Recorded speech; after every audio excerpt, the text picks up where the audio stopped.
ಗಂಡ ಹೆಂಡತಿ ಜಗಳ ಮಧ್ಯೆಯಲ್ಲಿ ಕೂಸು ಬಡವ ಆಗ್ತಾರೆ ಅಂತ ಏನೋ ಹೇಳಿದ್ರಲ್ಲ, ಹಂಗೆಲ್ಲ ಏನೋ ಆಗಿಲ್ಲ. ಕೂಸನ್ನ ಇಬ್ರು ಹೆಗ್ಲ ಮೇಲೆ ಹೊತ್ಕೊಂಡೆ ಮೆರೆಸ್ತಾ ಇದ್ದಾರೆ ಮೇಡಮ್. 5ನೇ ತಾರೀಕು ಗೊತ್ತಾಗುತ್ತೆ. ಆಧಾರ ಸಮೇತ ತಗೊಂಬಂದು ತೋರಿಸಿ ಸರ್. ಈಗ ಸಿನಿಮಾ ಬಗ್ಗೆ ಇಲ್ಲ ಸರ್, ಒಂದು ಅಂತಂದಾಗ ನಮ್ ಟ್ರ್ಯಾಕ್ ರೆಕಾರ್ಡ್ ಹಿಂದೆ ಎಲ್ಲ ಇದ್ರೆ ಅಂತಂದ್ರೆ ಏನು ಬೇಜಾರಾಗಲ್ಲ ಸರ್. ಹಿಂದೆ ಏನು ಇಲ್ಲದೆ ಇದ್ದಾಗ ಇದ್ದಕ್ಕಿದ್ದಂಗೆ ಒಬ್ಬನ ಹೆಸರನ್ನೇ ತೆಗೆದು ನ್ಯೂಸ್ ಮಾಡೋದಿದೆಯಲ್ಲ, ಅವಾಗ ಮಾತಾಡಬೇಕಾಗುತ್ತೆ. ಯಾಕಂತಂದ್ರೆ ನೀವು ತುಂಬಾ ದಿನದಿಂದ ನೋಡಿದಿರಲ್ವಾ ಸರ್ ನನ್ನನ್ನ? ನೋಡಿದ್ದೀನಿ ಅಲ್ವಾ ಸರ್?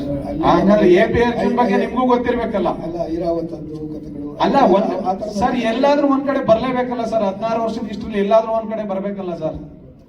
ಒಂದ್ ಅಗಳ ಎಲ್ಲೋ ಅನ್ನ ಮೊಸರನ್ನ ತಿನ್ನೋರ್ಗೆ ಎಲ್ಲಾದ್ರೂ ಒಂದ್ ಕಡೆ ಅಂಟ್ಕೊಂಡಿರುತ್ತಲ್ಲ ಸರ್. ಅಲ್ಲ, ದುಡ್ಡು ಕಾಸಿನ ವಿಷಯದ ಅಲ್ಲ ನಾವು ಮಾತಾಡ್ತಾ ಇರ್ತೇವೆ, ಬೇರೆ ಅಲ್ಲ, ಇಲ್ಲಿವರೆಗೂ ಅದೇ ನಡೀತಾ ಇತ್ತಲ್ಲ. ಅದಕ್ಕೆ ಧ್ರುವ ಮಾರ್ಟಿನ್ ಮತ್ತು KD ಮಧ್ಯೆ ಏನಾಗ್ತಾ ಇದೆ ಅಣ್ಣ? 2 ಸಿನಿಮಾನು ನಡೀತವೆ. ಮಾರ್ಟಿನ್ ಅಕ್ಟೋಬರ್ 11ಕ್ಕೆ ರಿಲೀಸು, KD ಡಿಸೆಂಬರ್ಗೆ.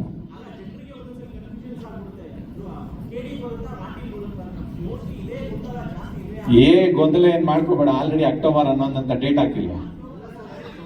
ಗೊಂದಲ ಯಾಕೆ ಮಾಡ್ಕೊಳ್ಳೋದು? ಇಲ್ಲ ಫಸ್ಟ್ ಬ್ರೋ, ನಾವೆಲ್ಲರಿಗೂ ಗೊತ್ತಿರಂಗೆ ಅಕ್ಟೋಬರ್ ಆದ್ಮೇಲೆ ಡಿಸೆಂಬರ್ ಬರೋದು. ಕರೆಕ್ಟ್.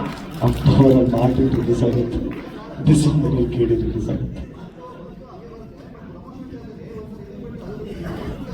ಅಲ್ಲ, 2 ಕ್ಲೋಸ್ಡ್ ಕಾಲ್ ಇದೆಯಲ್ಲ ಸರ್, 2 ಹತ್ರನೇ ಇದೆಯಲ್ಲ. ಒಂದು 2 months ಗ್ಯಾಪ್ ಇರೋದು. ಸೊ ಅವ್ರು ಮುಂಚೆನೇ ಪ್ರಮೋಷನ್ ಸ್ಟಾರ್ಟ್ ಮಾಡ್ತಾಯಿದ್ರೆ, ಈಗ ಸ್ಟಾರ್ಟ್ ಮಾಡ್ತಾ ಇದ್ರೆ KD ಅವರು. ಮಾರ್ಟಿನ್ ಅವರು ಒಂಚೂರು ಅಗ್ರೆಸಿವ್ ಆಗ್ತಾ ಇದ್ದೀವಿ ಅಷ್ಟೇ.